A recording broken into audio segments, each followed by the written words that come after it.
أعوذ بالله من الشيطان الرجيم وأطيعوا الله وأطيعوا الرسول فإن توليتم فإنما على رسولنا البلاغ المبين الله لا إله إلا هو وعلى الله فليتوكل المؤمنون.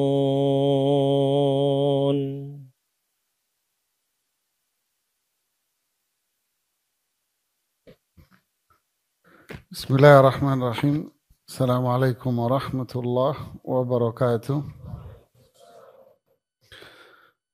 الحمد لله نحمده تعالى ونشكره على إحسانه ونصلي ونسلم على رسول الله وعلى آله وصحبه ومن استنى بسنته إلى يوم الدين. أما بعد، اللهم علمنا ما جهلنا وانفعنا بما علمنا warzuqna amalan salihan mutaqabbala.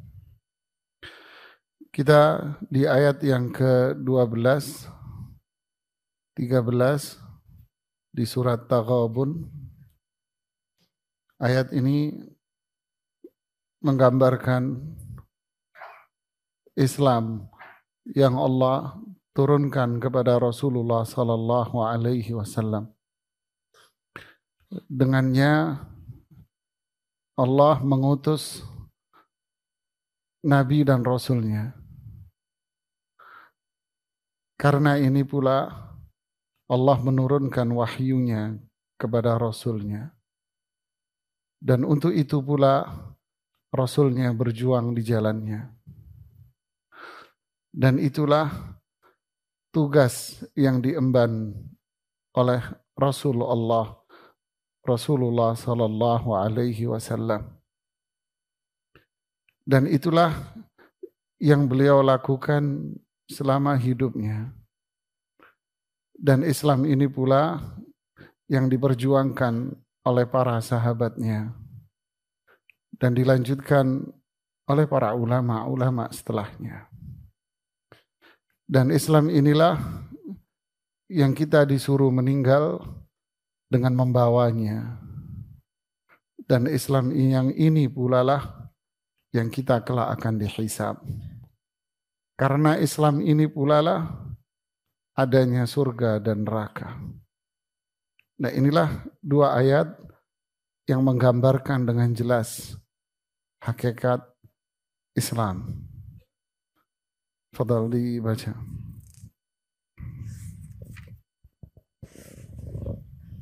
Bismillah, wassalatu wassalamu ala rasulillah. Qala al-muallif rahimahullah. Ayat 12, terjemah ayat.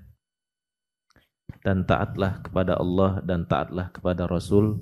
Jika kamu berpaling, maka sesungguhnya kewajiban Rasul kami hanyalah menyampaikan amanat Allah dengan terang. Tafsir ayat, Allah subhanahu wa ta'ala berfirman, wa ati'ullaha wa ati'ur rasul, dan taatlah kepada Allah dan taatlah kepada Rasul. Maksudnya dalam menunaikan perintah dan menjauhi larangan keduanya. Karena menaati perintah Allah subhanahu wa ta'ala dan Rasulnya adalah pusat kebahagiaan dan tanda-tanda keberuntungan.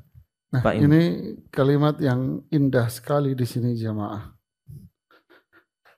Mentaati perintah Allah dan Rasulnya adalah pusat kebahagiaan dan tanda-tanda keberuntungan.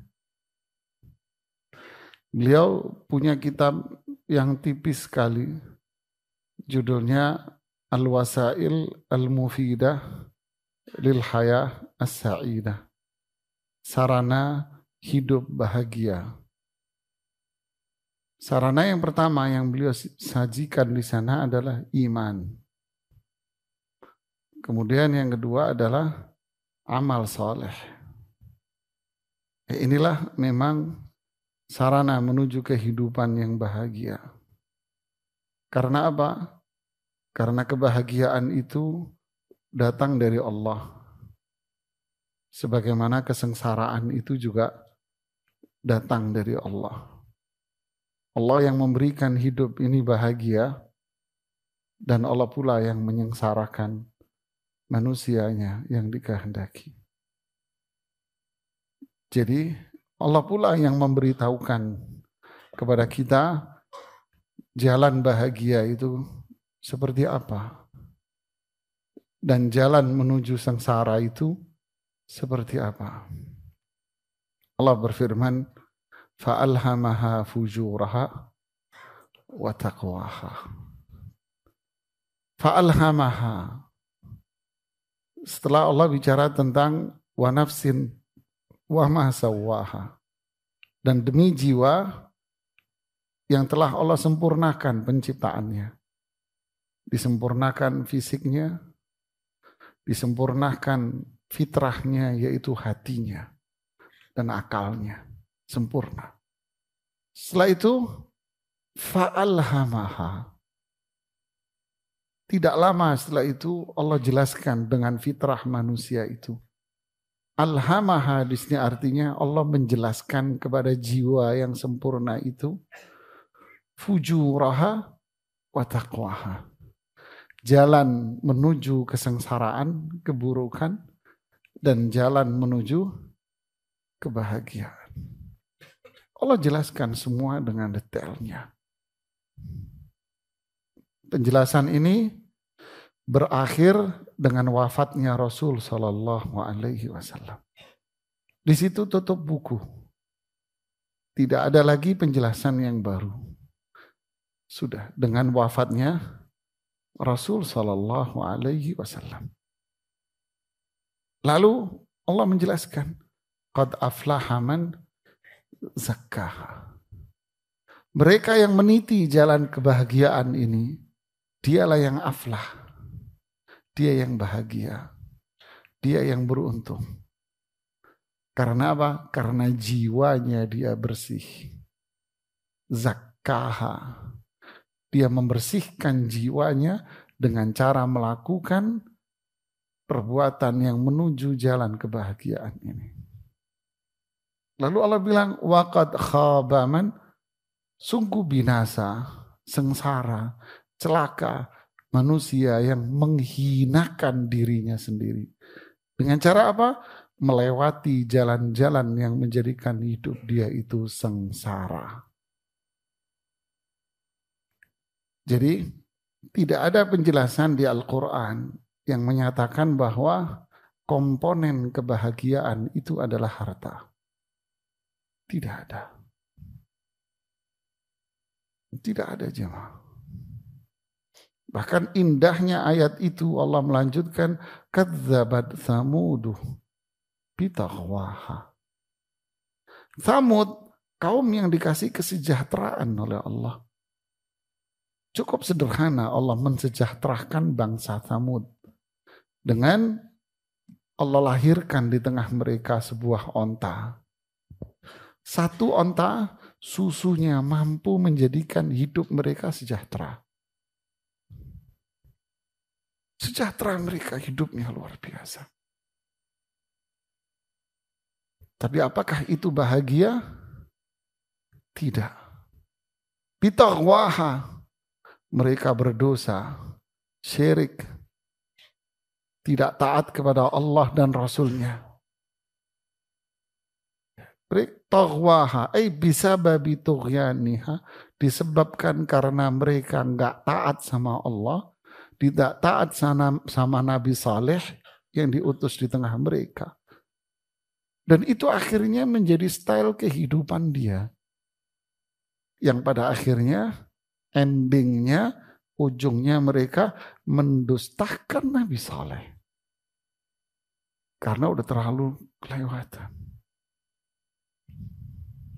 Berarti komponen kesejahteraan dia tadi berupa kebutuhannya dipenuhi, itu ternyata bukan jaminan dia bahwa dia hidup bahagia. Buktinya apa? Fadamdama alaihim rabbuhum. Allah tidak mengatakan Allah hancurkan, fa'ahlakahum, Allah hancurkan mereka. Tidak, tapi Allah menggunakan kata fadamdama. Damdama itu artinya kalau orang motong pohon, itu artinya dia tidak memotong pohon dari rata dengan tanah, tidak. Tapi dia mencabut pohon dari akar-akarnya. Berarti Allah membinasakan mereka dari akar-akarnya, sudah habis, kelar. Mana makna kesejahteraan yang Allah berikan kepada mereka? Tak ada artinya. Begitulah yang terjadi pada kaum-kaum yang lain. Jadi bukan kesejahteraan, kebahagiaan, bukan harta, bukan jabatan, bukan dunia. Ya. Tapi adalah ketakwaan dia kepada Allah. Ini kalimat ini luar biasa ini. Ya. Di ayat ini Allah mengatakan, wa ati'ullaha wa ati'ur rasul. Taatlah kepada Allah dan taat kepada Allah tentu adalah tauhid. Bertauhid kepada Allah. Yang nanti akan dijabarkan lagi pada ayat yang ke-13. Seperti apa tauhid itu? Dijelaskan di ayat yang ke-13-nya. Taat kepada Allah berarti menjalankan Al-Quran yang Allah turunkan kepada Rasul SAW. Wa ati'ur rasul, dan taatlah kepada Rasul. Artinya apa?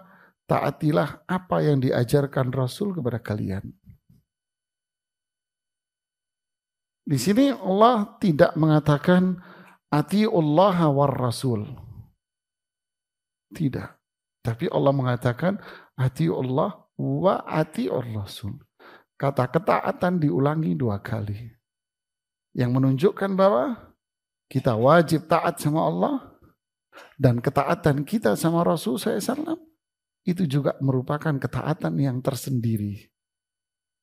Tidak bisa orang mengatakan saya cukup mengambil Al-Quran, saya tidak butuh sama Rasul. Tidak bisa.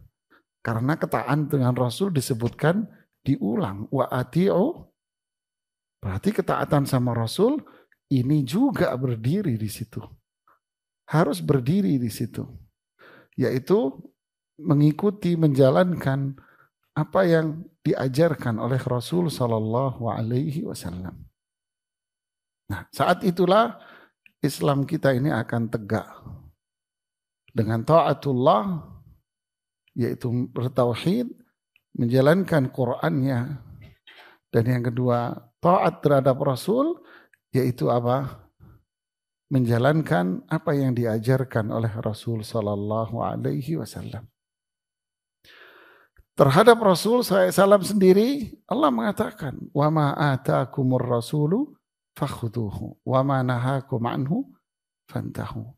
Apa yang diajarkan Rasul kepada kalian, kerjakan, lakukan. Dan apa yang dilarang, tinggalkan.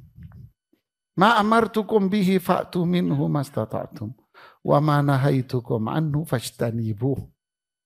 Apa yang aku perintahkan kepada kalian, lakukan sesuai kemampuan kamu. Salat semampu kamu dengan fisikmu. Bisa berdiri wajib. Gak mampu berdiri, ya semampu kamu berdiri apa? Duduk dan sebagainya. Lakukan zakat kalau memang Anda memiliki persyaratan.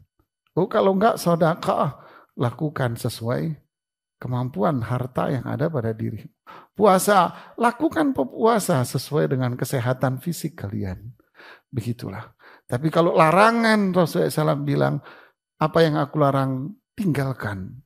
Tidak ada kata-kata sesuai dengan kemampuanmu. Tidak ada. Kalau sudah dilarang, tinggalkan dan buang. Tidak ada kata-kata bertahap, Pak, pelan-pelan. Doakan, semoga saya bisa meninggalkannya.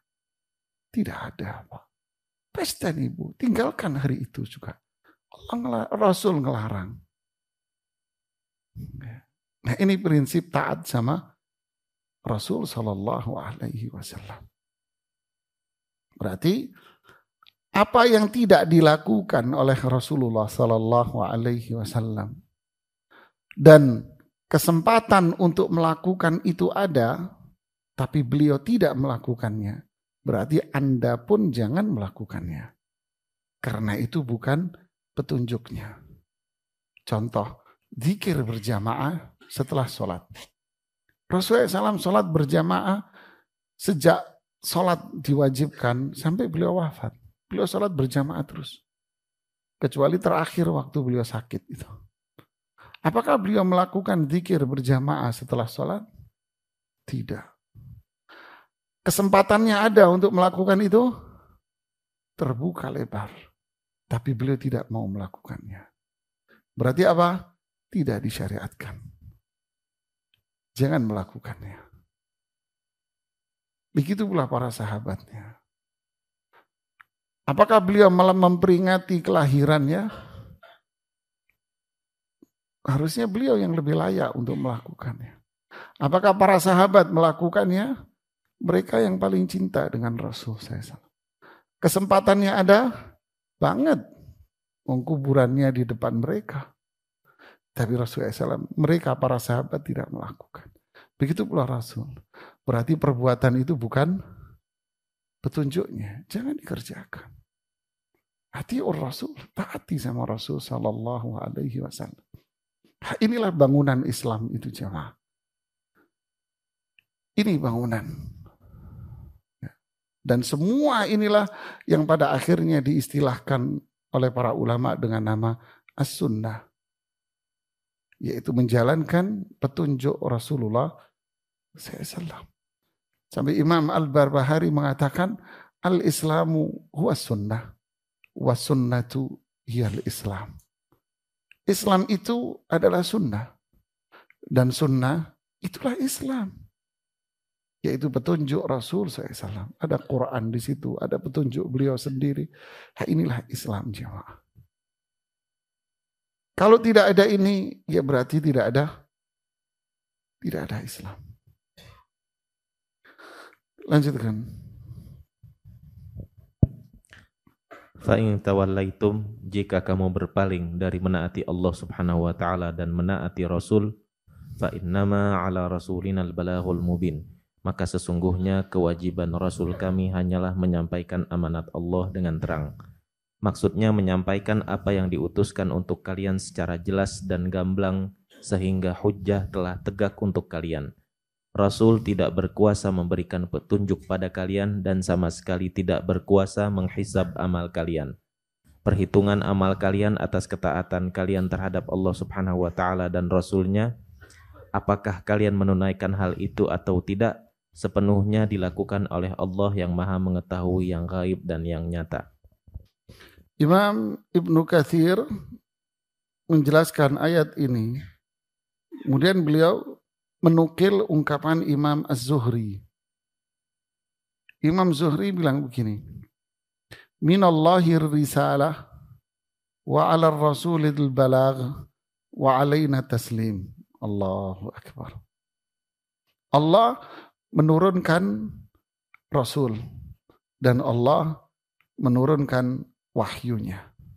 Semua dari Allah. Semua dari Allah. Wa 'alar rasuli, nah di sini baru kewajiban. Kewajiban seorang rasul hanyalah menyampaikan. Wa 'alaina, kewajiban kami, kita semua adalah apa? At-taslim, menerima. Jadi kesimpulannya apa? Pertama, yang punya kewajiban untuk menghisab, mengevaluasi, menghakimi, itu hanyalah Allah, bukan kita. Bukan kita, jemaah. Jadi, kita jangan menyibukkan diri dengan menghakimi orang. Jangan menyibukkan diri untuk menghisap orang. Yang kedua, Jangan sibukkan diri kita dengan si fulan menerima atau menolak dakwah. Itu bukan tugas kita. Si fulan menerima nasihat atau enggak menerima. Jangan disibukkan diri kita dengan itu. Tapi apa yang harus menjadi kewajiban kita? Taslim, belajar, memahami, melahirkan iman, mengamalkan. Kemudian kewajiban kita apa? Nasehatin orang. Sudah selesai. Terus yang terakhir ada lagi, kita doakan dia. Sudah cukup. Masalah dia menerima atau dia tidak menerima, urusan saya? Bukan. Kita doakan saja semoga Allah memberikan hidayah. Ya. Jangan apalagi sampai menyibukkan diri kita dengan apa? Menghisap orang itu. Ya. Anda bukan badan intelijen negara. Kita bukan Bareskrim yang harus menginterogasi pelaku kejahatan. Ya, ini kebaikan. Ini amal saleh, ini ibadah. Ini hidup akan tenang jemaah. Ya, hidup akan tenang demikian. Tapi makanya muncul di ujung surat Al-Asr, wa tawasau bis sabr. Tapi akan muncul loh orang-orang kayak gitu. Yang kerjanya menghakimi orang, yang kerjanya menghisap orang. Mungkin dulu daftar di Bareskrim gak diterima jemaah. Akhirnya kerjanya ngoreksi sono, ngoreksi sono, ngoreksi sono. Ya. Ada lagi yang soft, halus, dia ingin memeriksa sono, memeriksa. Mungkin daftar kedokteran gak diterima kali dok ya. Ya. Jadi ada jemaah. Ada lagi orang yang tugasnya apa? Kalau ngajak orang terus orang itu nggak menerima atau justru malah mengkritisi dia, malah marah dia. Ada apa tidak? Banyak. Marah-marah dia. Loh, Anda mau ngajak orang kemana gitu loh? Anda ngajak orang kepada diri Anda sendiri atau mengajak orang kepada Allah? Kalau ngajak orang kepada Allah, ngapain Anda sewot? Kan Allah yang membuka hatinya, bukan kita. Terus sewot dia marah-marah, dituduh macam-macam. Fa inna lillahi wa inna ilaihi raji'un. Jadi inilah ayat yang mulia jemaah. Menggambarkan itu. Berarti pula ini mengandung makna secara tidak langsung. Apa itu? Ancaman. Hati-hati. Mereka yang tidak mau taat sama Allah, tidak mau taat sama Rasul sallallahu alaihi wasallam, tidak bertauhid, tidak menjalankan Quran, tidak menjalankan petunjuk Rasul sallallahu alaihi wasallam. Allah ancam orang-orang seperti ini karena Allah memang yang akan menghisab dengan kebinasaan dan kehancuran. Kalian jangan sibukkan diri kalian dengan mereka. Sibukkan diri kita, apakah sudah melakukan kewajiban kita atau belum? Apakah saya sudah menasihati mereka atau belum? Sudah. Ini luar biasa. Jadi di balik ayat ini ada pula akhlak dengan sesama. Seolah-olah Allah ingin mengajarkan secara tersirat dari ayat itu. Apa itu? Jadilah orang yang memberikan manfaat kepada orang lain. Berupa apa? Nasihat, mengingatkan, negor. Jadilah bagian dari kebaikan itu. Ini adalah akhlak. Akhlak pula yang diajarkan di sini apa? Jangan jadi hakim untuk urusan pahala dan dosa. Urusan pahala dan dosa Allah yang atur. Ya. Dan jadi orang tukang vonis. tukang cela, tukang menghina orang. Ya. Semua itu yang menentukan siapa? Yudhillu man yasha. Allah akan menghinakan hamba yang dikehendaki. Wa yu'izzu man yasha. Allah akan memuliakan hamba yang dikehendaki. Bukan kita yang memuliakan atau menghina orang. Tidak. Inilah sebuah akhlak. Inilah Islam. Ya. Ada prinsip tauhid. Ada prinsip ketaatan kepada Allah dan Rasul-Nya. Ada prinsip bermasyarakat, yaitu apa? Berbagi kebaikan. Ada prinsip bermasyarakat pula.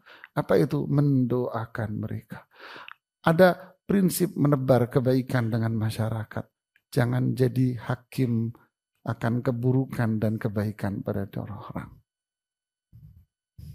Tapi kalau orang tidak mau dengan prinsip Islam, kebinasaan akan ada di hadapan mata dia. Wallahul musta'an. Semoga Allah selalu membimbing kita semuanya. Selanjutnya di ayat yang 13. Terjemah ayat, Dialah Allah, tidak ada Tuhan yang berhak disembah melainkan Dia, dan hendaklah orang-orang yang mukmin bertawakal kepada Allah saja. Tafsir ayat, Allah, Dialah Allah yang la ilaha illa huwa, tidak ada Tuhan yang berhak disembah melainkan Dia. Maksudnya, Dialah yang berhak disembah dan dituhankan. Semua sesembahan selainnya adalah batil. Wa 'alallahi falyatawakkalul mu'minun. Dan hendaklah orang-orang yang mukmin bertawakal kepada Allah saja. Maksudnya, hendaklah orang-orang yang beriman bergantung pada Allah Subhanahu wa taala dalam segala hal yang menimpa mereka dan apapun yang ingin mereka lakukan, karena tidak ada satupun hal yang berlaku kecuali atas izin Allah Subhanahu wa taala, dan tidak ada cara untuk itu kecuali dengan bergantung pada Allah Subhanahu wa taala. Ketergantungan seseorang terhadap Allah Subhanahu wa taala tidak berlaku secara sempurna hingga ia memperbaiki sangkaannya terhadap Rabb-Nya serta percaya sepenuh hati bahwa Allah lah yang akan mencukupi urusan yang disandarkan padanya. Ukuran lemah dan kuatnya tawakal seorang hamba ditentukan oleh kadar keimanannya. Allahu Akbar. Ini kalimat-kalimatnya tajam nih jemaah. Jadi ayat ini, la ilaha illa huwa. Allahu la ilaha illa huwa. Kemudian wa 'alallahi falyatawakkalul mu'minun. Ini sama persis maknanya dengan iyyaka na'budu wa iyyaka nasta'in. Sama plek jawab maknanya. Sama ini sudah. Allahu la ilaha illa huwa. Ini sama dengan iyyaka na'budu. Kemudian bagian kedua, wa 'alallahi falyatawakkalul mu'minun. Ini sama dengan wa iyyaka nasta'in. Jadi ada dua bagian. Allahu la ilaha illa huwa. Ini bagian yang pertama. Ya. Kemudian bagian kedua, wa 'alallahi falyatawakkalul mu'minun. Ini bagian kedua. Ya. Bagian yang pertama sama dengan apa? Iyyaka na'budu. Ya, ini sama ini. Iyyaka na'budu. Bagian yang kedua akan sama dengan wa iyyaka nasta'in. Nah, ini sama persis. Berarti ini apa? Penjelasan akan yang mana? Wa ati'ullah. Seperti apa kita taat kepada Allah? Yaitu dengan cara iyyaka na'budu. Kemudian setelah itu wa iyyaka nasta'in.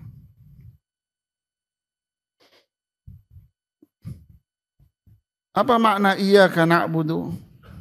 Imam Sa'di mengatakan di sini, dialah yang berhak disembah dan dituhankan.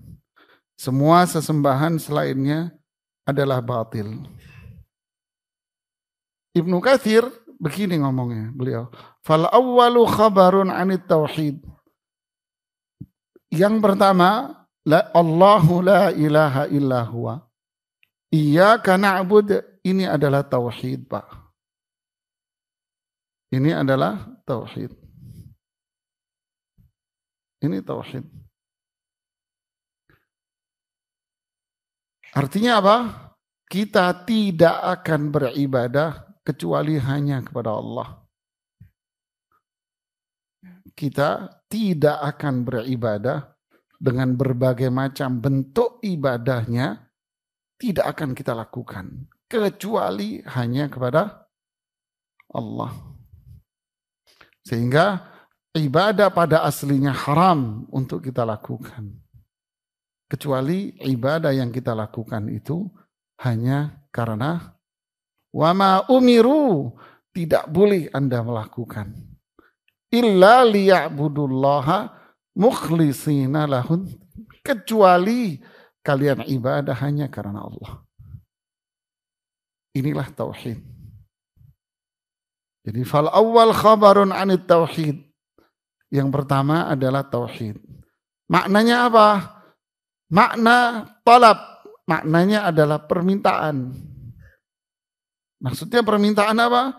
Yaitu kata Ibnu Katsir, wahidu al-ilahiyatalah. Esakan Allah dalam kaitan ibadah kepadanya. Wa akhlisuha ladaih, dan ikhlaskan semua ibadah kamu karena Allah. Inilah tauhid. Berarti lawannya apa? Syirik. Syirik dalam ibadah, syirik dalam harapan, syirik dalam takut, syirik dalam kecintaan, yang semua ditujukan kepada selain Allah. Ini tauhid. Ini iman. Inilah iman. Seberapa besar iman seseorang, berarti kembali kepada seberapa besar tauhid dia kepada Allah. Di situ kadarnya. Ya. Berarti termasuk tauhid yang mengenal Allah dengan nama-nama dan sifat-sifatnya. Itu iman. Seberapa besar imannya, berarti dipengaruhi oleh tauhid dia kepada Allah. Yang kedua, ketika seseorang sudah memiliki iman dan tauhid, maka akan muncul pada dirinya apa? Wa 'alallahi falyatawakkalil mu'minun. Hendaknya dia bertawakal hanya kepada Allah. Itulah makna dari wa iyyaka nasta'in.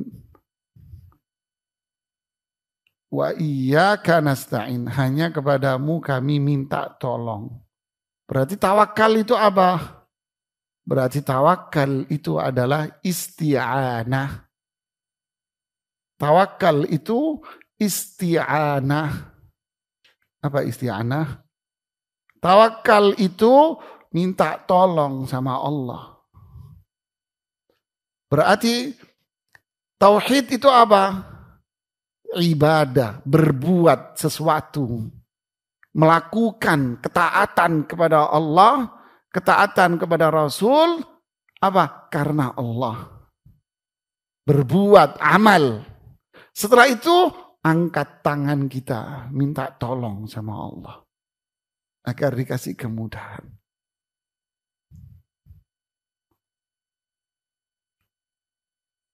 Imam Ibnu Qayyim mengatakan di Madarijus Salikin, Islam itu dua pilihan. Islam ada dua pilihan.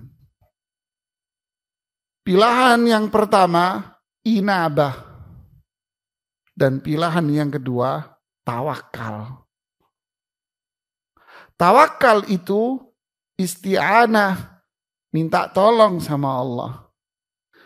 Inabah, kembali kepada Allah, itulah ibadah. Itulah ibadah. Inilah Islam. Imam Sa'di mengatakan, ukuran lemah dan kuatnya tawakal, seberapa besar dia itu minta tolong sama Allah, ditentukan oleh kadar iman, yaitu tingkat tauhid dia dan amalnya. Bingung jawab fahamnya kan? Bingung faham. Kenapa? Karena iman kita lembek. Jadi faham ini bingung. Serius jemaah. Memahami ini aja bingung bagaimana kita mau mengamalkannya. Anda bingung kok bisa.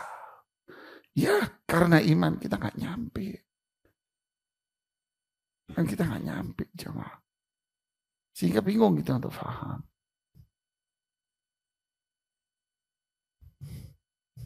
Ya kan? Ya itu jemaah. Ada kalimat di sini indah. Ketergantungan seseorang terhadap Allah tidak berlaku secara sempurna. Tuh Mas.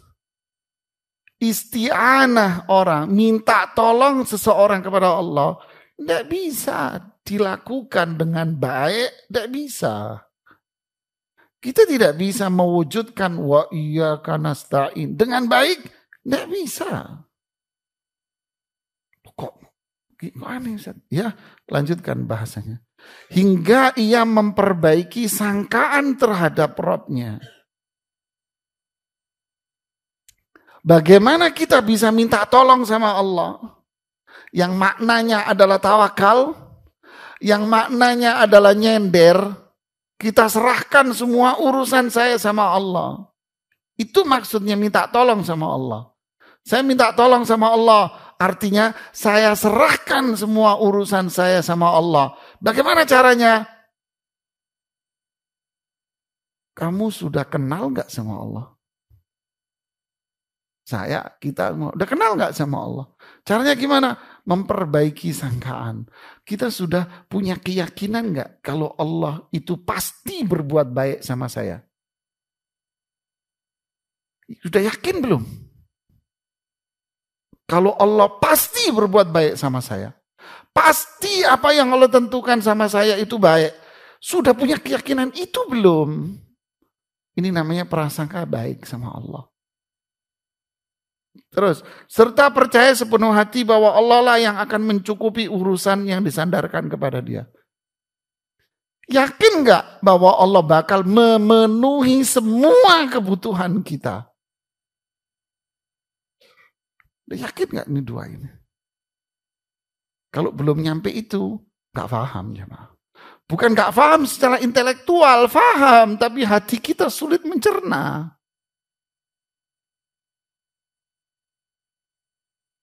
Ini jemaah. Di sini ada amal, usaha. Usahanya apa? Karena Allah. Lalu setelah itu apa? Minta tolong sama Allah agar ini baik buat saya.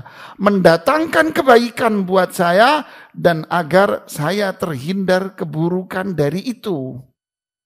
Saya serahkan baik dan buruk sama Allah. Saya minta sama Allah. Saya serahkan. Allah yang menentukan baik buruknya buat saya. Sudah, serahkan. Terus Ustaz, bagaimana? Nah, pertanyaan Anda bagaimana itu berarti kamu gak percaya. Harusnya apa? Jangan nanya bagaimana. Terus gimana dong besok Ustaz? Tanya lagi. Itulah kita jemaah. Serahkan sama Allah. Mas mau nikah? Iya Ustaz. Pekerjaan gimana? Ya ada dikit-dikit, alhamdulillah. Terus gimana Mas? Ya enggak gimana-gimana Ustaz. Saya serahkan sama Allah. Kan Allah udah janji. Fankihul ayama minkum wassalihina min ibadikum wa imaikum in yakunu fuqara'a yughnihumullahu min fadli. Wahai laki-laki, nikahilah perempuan-perempuan yang baik. Jika kalian tidak mampu, miskin, pekerjaan kamu belum mapan, Allah akan bikin hidup kalian itu cukup ketika kalian akan menikah. Siapa yang ngomong? Bapakmu? Bukan, jamaah. Yang ngomong siapa? Allah yang ngomong. Terus gimana? Nikah karena Allah, besok Allah yang nyukupin saya. Jangan nanya bagaimana. Itu namanya tawakal. Yang penting saya usaha, saya bekerja. Apakah mencukupi? Enggak usah nanya. Yang penting saya usaha, bekerja, dan saya berdoa. Ya Allah, kasih saya rezeki yang cukup. Selesai. Jangan nanya. Anda sakit? Usaha, berobat mas. Berdoa semoga Allah menyembuhkan. Terus bagaimana nanti? Enggak usah nanya. Serahkan semua sama nanya. Enggak percaya nanti kamu jadinya. Ini penjabaran yang sederhana. Paham jemaah? Inilah Islam. Habis sholat subuh saya duduk di samping pantai Sulawesi. Ada bapak-bapak pakai sarung, nggak pakai baju telanjang dada. Duduk ngobrol. Pak, nunggu apa Pak? Tadi masih gelap Pak Ustaz, orang Sulawesi kan gitu ngomongnya. Pak Ustaz gitu ya. Benar ya? Tadi Pak Ustaz katanya gitu. Sebelum subuh saya pasang jaring di sebelah sana, agak kesanahan. Maksudnya sana itu laut sana. Oh ya. Terus saya menunggu sekarang. Sebelum matahari muncul mulai panas, saya harus tarik jaring itu. Kenapa Pak nggak menunggu? Nanti siang aja biar ikan tambah banyak Pak. Logika kita kan gitu. Tapi itulah ilmunya dia. Inilah usaha. Lu enggak Pak Ustaz katanya. Nanti kalau udah mulai panas ikannya hilang malah. Dia malah keluar dari jaring. Ajib. Ada ilmunya. Bapak setiap hari saya di sini. Ya ini kerjaan saya. Dapatnya banyak. Wah kalau yang itu sih urusannya di sono Pak. Ya Allah. Saya tutup. La haula wala quwata illa billah. Mulai panas ya Pak. Pak Ustaz saya permisi dulu. Keburu panas ya. Ngambil sampan ya. Perahu kecil sama anaknya. Berdua. Nah, saya tungguin. Balik dia. Dapat 2 ekor ikan tok. Kecil segini.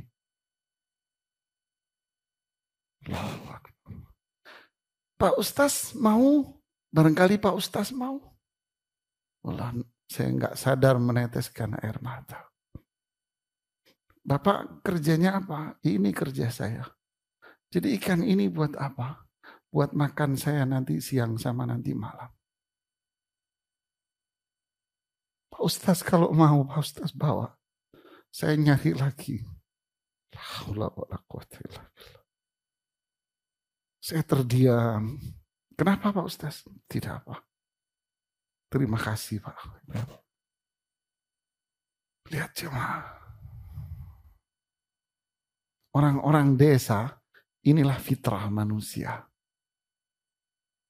Inilah fitrah jemaah. Itu hidup dia. Allah kasih kecukupan dengan itu jemaah. Coba kita, Allah kasih apa sama kita? Hidup kita selalu bagaimana nanti jikalau seandainya apabila. Ya tidak. Bagaimana? Nanti gini gimana? Jikalau itu terus gimana? Apabila begini gimana? Ya Allah. Imanul ajais kata para ulama. Iman yang baik, imannya orang gunung-gunung begini. Imannya orang gunung-gunung begini jamaah. Ini jamaah. Beramal, berbuat, lalu apa? Doa, baik dan buruk serahkan sama Allah. Biarkan Allah yang memilih yang terbaik buat saya. Biarkan Allah yang ngatur yang terbaik buat saya. Allah yang pilih, Allah yang ngatur. Yakin ini beliau mengatakan. Harus yakin sama Allah bahwa pilihan Allah, bahwa aturan Allah buat saya pasti baik walaupun tidak sesuai dengan mindset, keinginan, harapan, persepsi saya. Wah berat Ustaz. Ya berat jemaah. Karena memang ini iman yang hakiki. Kalau berat berarti iman kita tadi itu. Nah, inilah iman. Islam itu dua intinya ini. Iyyaka na'budu. Saya berbuat, saya beramal. Hasilnya jangan dipikirin. Allah yang kasih jaminan ke kamu. Seperti doa. Kewajiban saya doa. Jangan pikirin apakah doa saya dikabulkan atau tidak. Ngapain kamu mikirin doa dikabulkan? Tidak. Karena Allah mengatakan, ud'uni. Yang harus saya pikirkan apakah hari ini saya sudah berdoa atau belum. Itu yang kita pikirkan. Bukan doa saya dikabulkan atau tidak. Ini bukan iman jemaah. Kerjanya kita nuntut, bukan berbuat. Ya. Kita dengarkan adzan dulu. Mohon maaf. Ya. Jadi ada satu kesimpulan indah disajikan Imam Ibnu Qayyim ketika dua hal ini ada pada diri kita. Apa itu? Berbuat, beramal, beribadah karena Allah. Untuk dapat ridha Allah. Lalu setelah itu kita berdoa. Meminta kebaikan, terhindar buruk hanya kepada Allah. Lalu baik dan buruk itu tadi kita serahkan sama Allah. Biar Allah yang memilih buat kita. Biar Allah yang ngatur buat kita. Kok bisa gitu ya? Ya. Itu semua terjadi karena iman, yakin. Bahwa Allah lebih tahu mana yang baik buat kita. Allah tahu mana yang paling baik buat kita. Allah tahu mana yang tidak baik buat kita. Allah tahu itu. Dan Allah berkuasa atas segalanya untuk menentukan itu. Karena kasih sayang Allah itu luas. Ini kasih sayang Allah. Ini yakin. Apapun yang Allah tentukan, apapun yang Allah tetapkan, apapun yang Allah perbuat, itu pasti baik. Kenapa? Walillahil asma'ul husna. Semua itu sempurna kebaikan dan kemuliaannya. Maka akan lahir dari situ apa? Tuma'ninah. Ketika Allahu la ilaha illa huwa. Kemudian wa 'alallahi falyatawakkalul mu'minun.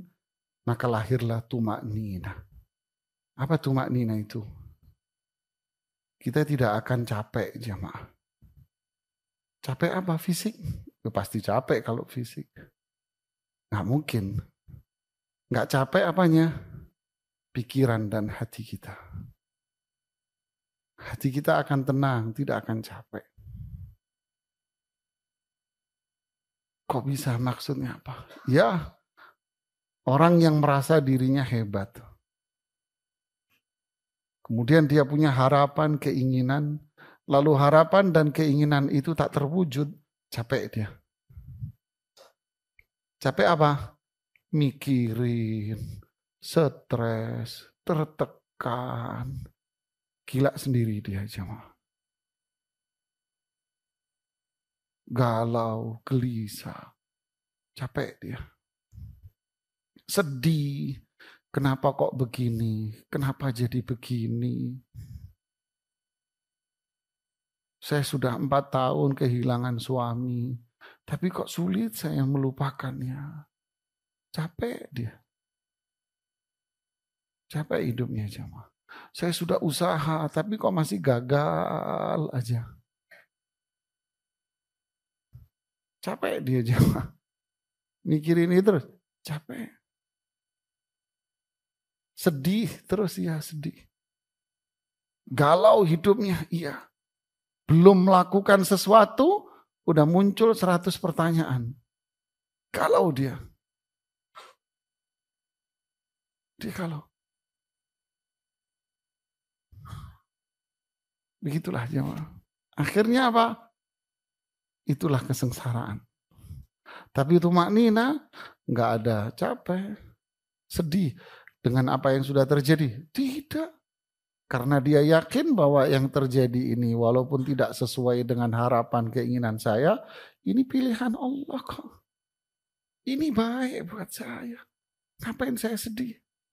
Justru mengucapkan Alhamdulillah. Musibah, iya, inna lillahi wa inna ilaihi raji'un. Alhamdulillah. Dia akan senyum. Alhamdulillah. Subhanallah. Ini jamaah. Dia tidak akan sedih. Nggak akan galau. Apa yang akan dia lakukan? Ngapain saya pusing? Yang penting saya berusaha sudah semaksimal. Kayak nelayan tadi. Oh Pak, saya harus naruhnya jam sekian. Saya harus ngambilnya jam sekian. Kalau tidak, jam sekian.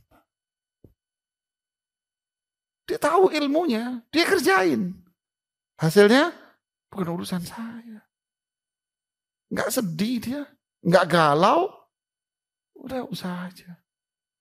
Akhirnya itulah namanya tumanina. Inilah kebahagiaan. Dari awal Imam Sa'di sudah mengatakan bahwa ini adalah kebahagiaan dan tanda-tanda keberuntungan. Ini kebahagiaan.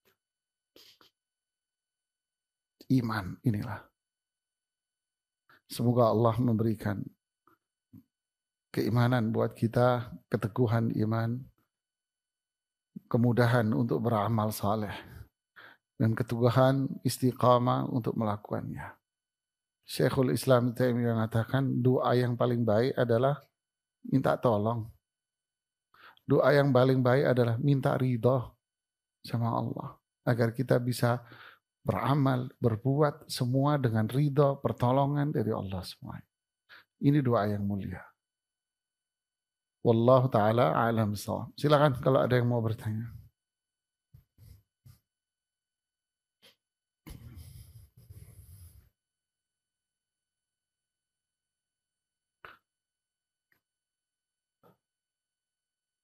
Ada pertanyaan di sini dari akun saudara Fahmi Sihabuddin.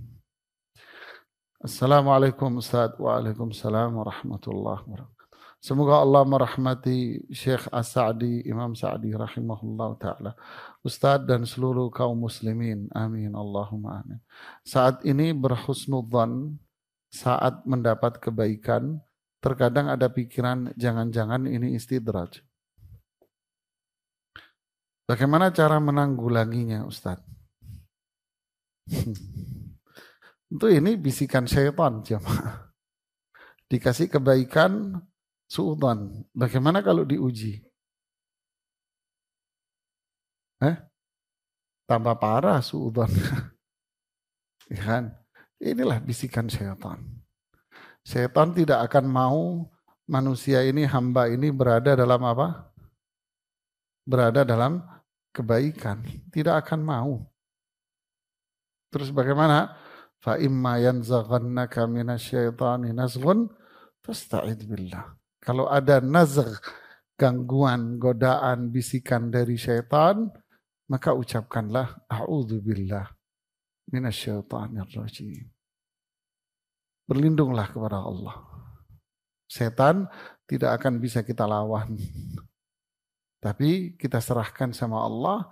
Nah, inilah memohon kepada Allah agar Allah melindungi kita dari bisikan syaitan. Beri dong dari itu. Buang bisikan-bisikan yang buruk. Yakini bahwa ini adalah nikmat dari Allah. Ya. Kalau istidraj itu beda. Istidraj itu kebaikan yang Allah berikan kepada orang yang maksiat. Si fulan berbuat syirik, berbuat maksiat, bid'ah di mana-mana. Tapi Allah kasih kebaikan-kebaikan buat dia.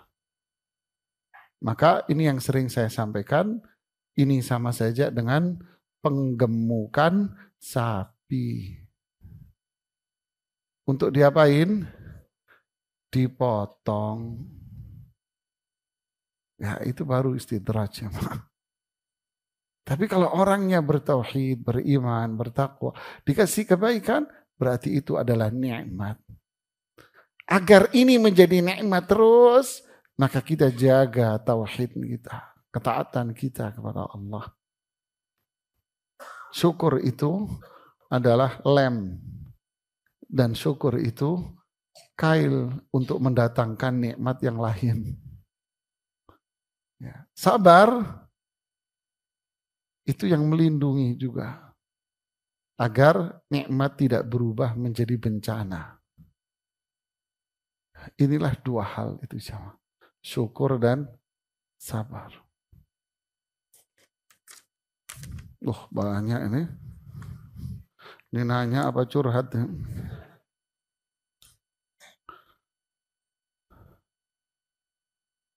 Nanya masalah utang.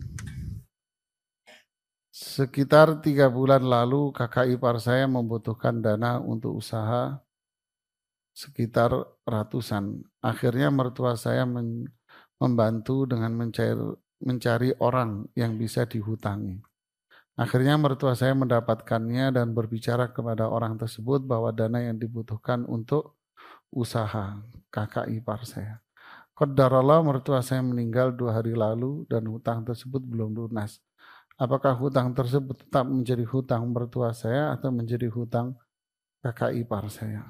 Apakah perlu untuk konfirmasi ke pemberi hutang? Ya, yang jelas hutang itu tanggung jawab siapa? Tanggung jawab siapa? Tanggung jawab kakak ipar Anda. Ipar Anda yang tanggung jawab. Karena dari awal si bapak ini ngomong bahwa utang buat usaha anaknya. Jadi dari awal dia ngomong utang buat usaha anaknya. Berarti dia hanya membantu dia. Kafil, wakil aja. Ya dia hanya wakilnya saja. Jadi yang tanggung jawab ya si yang asli.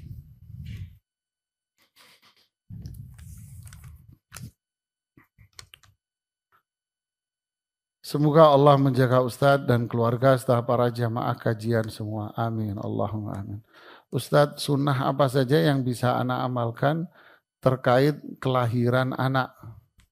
Dan anak minta doanya agar Allah sehatkan ibu dan bayinya dan juga kelancaran rezeki kami.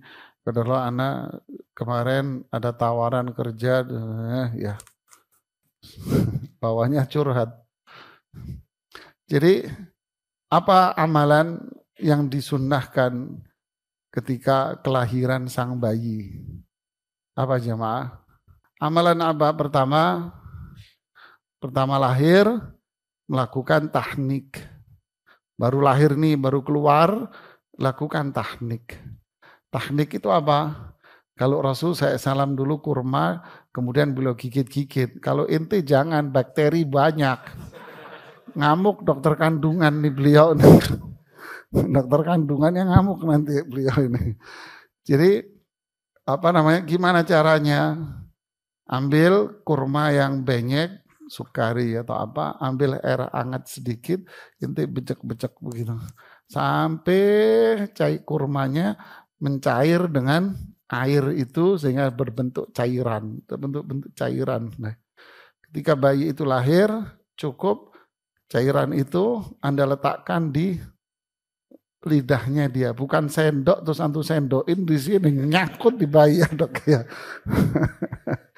Nah, cukup ditaruh di lidahnya, biarkan beberapa menit, taruh lagi, nanti dia akan menyatu dengan apa?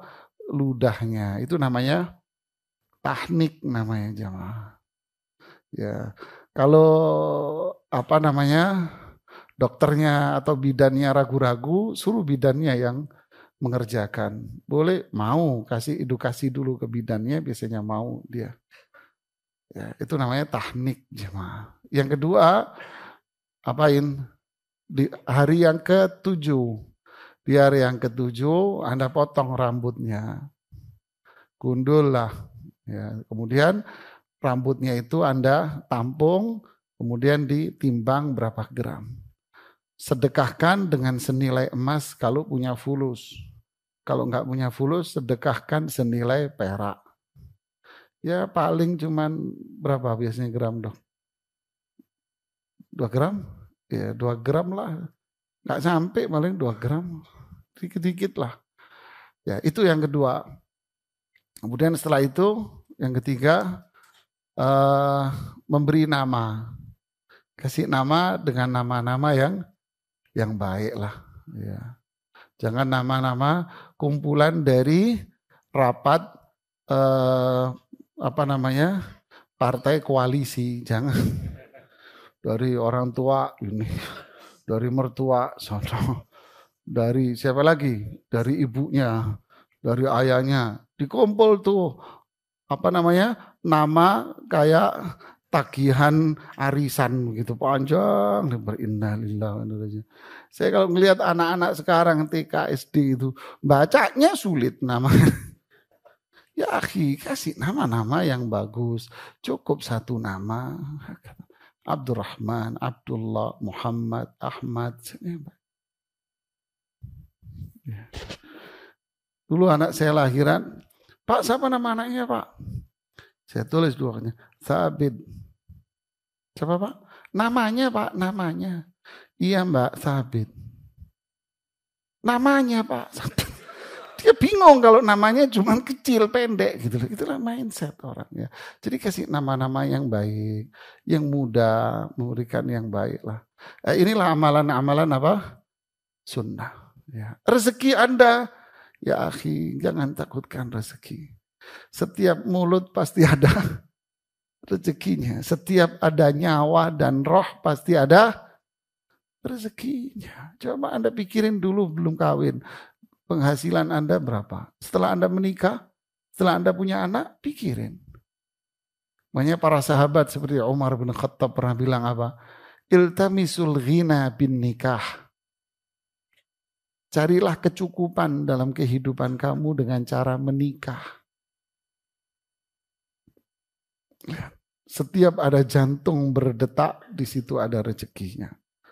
Itu janji Allah. Wa ma min dabatin fil ardi illa 'ala Allahi pasti dijamin. Kalau nggak dijamin, ya berarti mati. Ya, itulah keyakinan, itu iman lagi. Ya itu tawakal lagi. Yang penting usaha, doa. Ada lagi yang bertanya? Ya. Dari akun Sutarto Salafi. Assalamualaikum Ustadz. Izin bertanya, jika hati kita sudah mencintai Allah dan Rasulnya, melebihi cinta kepada apapun, bagaimana tanda-tanda bahwa Allah juga mencintai kita? Ada ungkapan menarik dari Imam Ibnu Qayyim. Laisa sya'nu an tuhab, innama sya'nu an tuhib. Jangan disibukkan diri kita dengan apakah saya sudah dicintai atau belum. Tapi sibukkan diri kita apakah saya sudah mencintai Allah atau belum. Ya, kadang kita ini, itu tadi, jiwa nuntut itu masih kuat. Kita nuntut pengen dicintai. Gimana tandanya Allah sudah cinta sama saya? Maksud lu apa?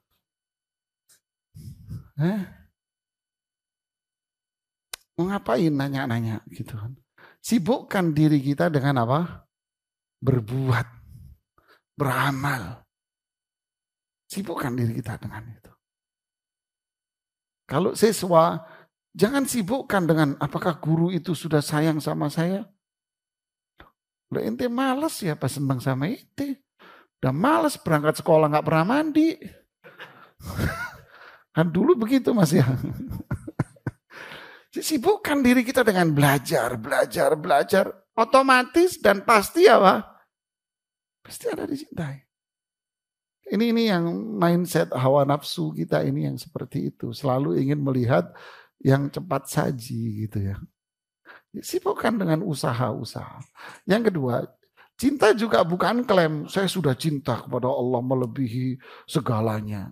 Loh, tahu dari mana ente? Ya kan? Orang yang mengklaim seperti ini alamat kosong. Makanya jangan pernah mengklaim diri kita ini sudah pandai. Kata pedagang, kalau ada orang Ustadz, ini pedagang nih yang ngomong, datang pakai baju rapi, berapa Pak harganya? Alamat nggak beli ini Ustadz. Bener ya?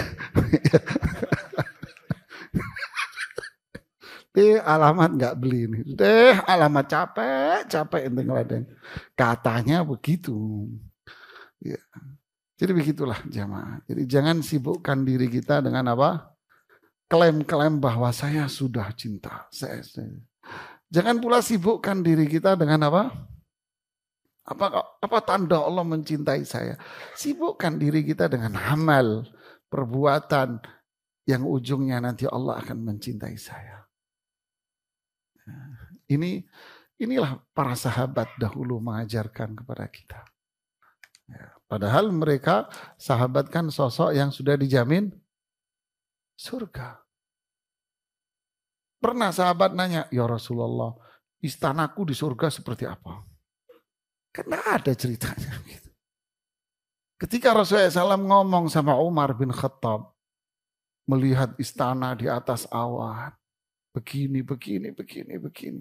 Saya mau masuk, saya nanya, ini apa Jibril? Ini istana buat temanmu Umar ibnul Khattab.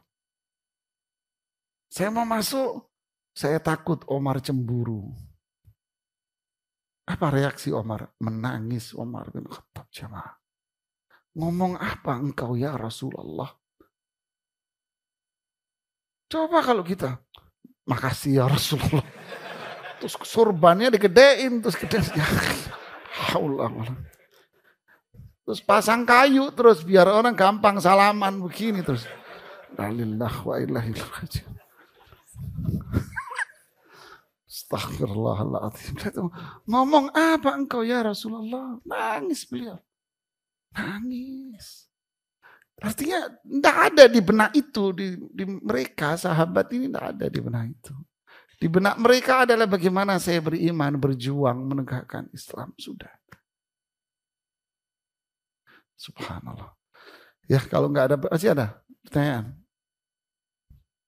Ya, tidak ada, kita cukupkan sampai di sini. Semoga bermanfaat dan mohon maaf atas kesalahan, kekurangan dari diri saya.